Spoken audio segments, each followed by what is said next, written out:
Rink Wide Vancouver. Pre-game, post-game, every game presented by Bodog from Sports Odds to free casino games. Make a play at bodog.net. Wadden and J Pat back once again with another edition of the pre-game show as the Canucks look to finish off a road trip, hoping to get a W against the Red Wings. J Pat in the first of a home and home against the Wings. Yeah, up and at 'em. The early start, noon in Detroit, 9 o'clock here on the West Coast. And you're right, the Vancouver Canucks with a chance to go back-to-back after the win over the Islanders. Going to see a fair bit of the Red Wings here over the next 72 hours in Detroit on this Saturday. And then, of course, the first game back after the road trip, the Red Wings are here on Monday night. So get used to it, get familiar with the Detroit Red Wings.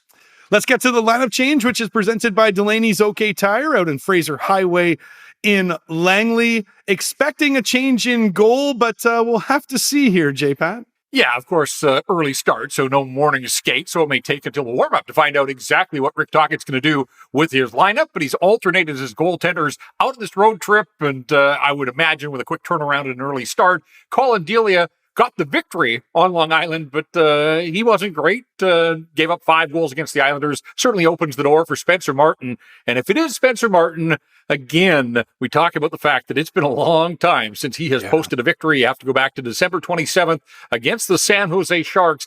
8 straight starts that he has come up on the short end. And there was also a relief appearance in there where he took the L. So it's 9 straight losses, all in regulation for Spencer Martin. He does not want any part of that streak reaching double digits. So if he gets the call, we'll see if he can deliver a victory to round out the road trip. Canucks delivered a victory on Long Island, and they had a very strong third period. See if they can build off of that against the Wings.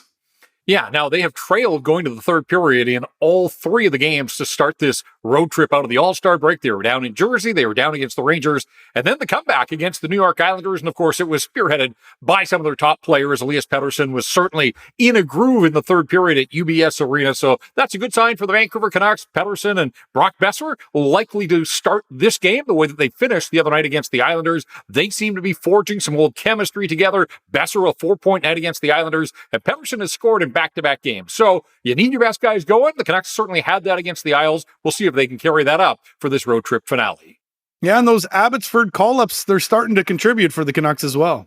Yeah, that's been a nice sign and a nice addition here on the road trip. Vasily Podkolzin scored at Madison Square. Nils Aman with his first goal since the 5th game of the season. And how about Phil DiGiuseppe had the goal against the New Jersey Devils and then an assist on the Aman goal. He also had 7 shots on goal the other night against the Islanders. So you don't necessarily expect the guys in the fourth line to have the puck on their stick that much, but Aman, DiGiuseppe, and Curtis Lazar forming a fourth line that I think Rick Tocchet trusts and he believes in. And I would imagine that he's going to roll them out against the Red Wings today. Yeah, I don't know how many 6-5 games Rick Tocchet wants to be involved with. Canucks are going to have to get better defensively. Yeah, and you just wonder if that is possible. It would start with some saves, and we've talked about goaltending already. But in front of that, it's the same collection of defensemen. Luke Schenn didn't play against the Islanders, listed as day-to-day, so we'll have to wait and see if he's available to the Canucks or if they sit down the veteran one more time. If Schenn doesn't play, then perhaps it's an opportunity for Kyle Burroughs, who I thought struggled a little bit the other night against the Islanders. Maybe it's Travis Dermott who could get into the lineup for the first time since the second game after the coaching change. We haven't seen Travis Dermott in a while here. Whatever the case, I'm not anticipating that there's going to be a lot of changes for the Vancouver Canucks as they come off a victory and round out this road trip. So the defensemen they've got are the defensemen they've got. You have to live with some of the warts, and unfortunately, that's led to too many goals against. But this Red Wing team, it doesn't score a lot of goals. So maybe, just maybe, we'll see a fairly low-scoring game, something that we haven't been witness to very often this season when the Vancouver Canucks have been in action. Yeah, let's focus in on the Red Wings for just a moment here. They're coming off a victory over the Calgary Flames, but they're outplayed and outshot badly in that game.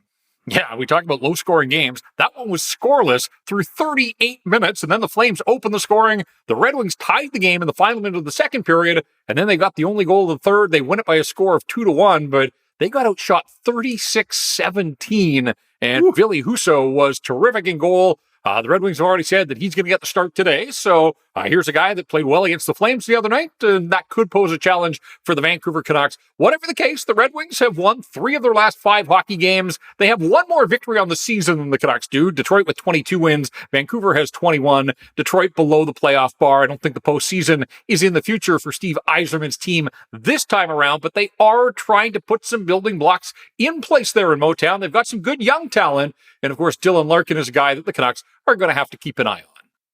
Yeah, Dylan Larkin, of course, their captain, a pending UFA. Wonder if the Red Wings will be moving their captain, who's also been producing for them this year. Well, I expect it to be in action for this one and probably on Monday as well. Beyond that, who knows? Dylan Larkin leads the Red Wings. He's got 16 goals and he's got 29 assists, so 45 points.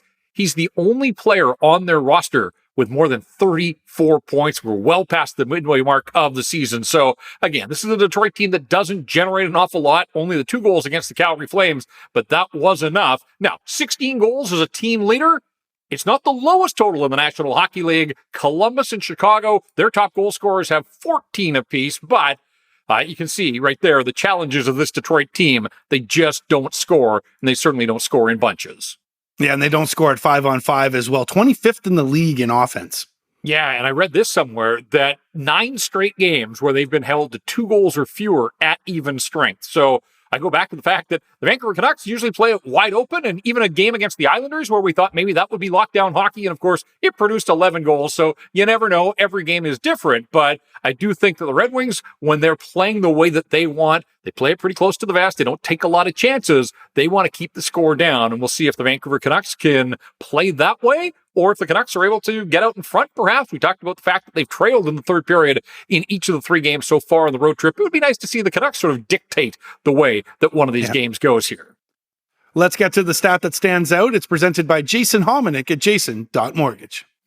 Well, the Canucks coming off a win against the New York Islanders the other night. Do you remember the last time the Canucks won back-to-back hockey games? It's been a while. The 2 games that flanked the Christmas break, they went into Edmonton before Christmas, beat the Oilers, they came out, and they defeated San Jose, that Spencer Martin victory that I referenced earlier. That's the last time that the Vancouver Canucks have posted consecutive victories. So they're 1-1-1 on this road trip with a chance to wrap it up with a victory here to back up the win that they got against the New York Islanders. But man, it's been a while. Almost 6 weeks, in fact, since the Canucks have won consecutive hockey games. We'll see if they can do that at Little Caesars Arena this afternoon. And of course, the stat that stands out, a presentation of Jason Hominick at jason.mortgage. I got my 20th win of the season with my Bodog best bet against the Islanders, and I'm hoping to do that again against the Red Wings. I'm taking the under in this game, J-Pat, and you rattled off all those stats about the Red Wings and their scoring deficiencies.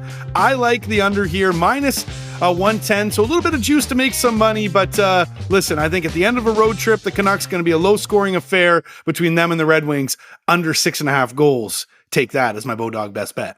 Yeah, I like that one as well. I just think for the Canucks, this is really 3 games in 3.5 days. It turns out that it's the 4th game in a short span on this road trip. So we'll see how much energy they've got in reserve here. And I'm anticipating that this one won't light up the scoreboard. So I'm with you, and we'll see if you can back up a win with another one here as the Canucks take on the Wings. All right, let's get to the best part of the pregame. Who in this game is going to do something? Well, the Canucks have been finding that lots of guys have been doing lots of things. They're scoring lots of goals out on the road trip. They're spreading the offense around. We talked about 4th-line guys, talked about top-end guys. This isn't that he's playing poorly. In fact, JT Miller's been a point-a-game guy since the coaching change, but it does speak to the fact that Rick Tocchet has been able to reach just about every forward on his roster. JT Miller is the only regular forward that has yet to score a goal for the new head coach, but he's got 6 assists in those 6 games. So he was out there blocking shots at the tail end, trying to preserve the victory against the Islanders the other night. Again, I think JT Miller's played fine. It's just that he hasn't hit the back of the net. So maybe he's due here. I'm going with JT Miller to do something at the tail end of the road trip here, the first of back-to-back against the Detroit Red Wings.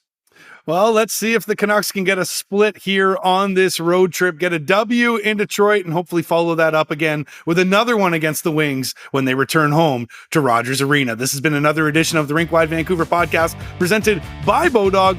For Jeff Paterson, I'm Andrew Wadden. Remember, Rink Wide is the show that always scores.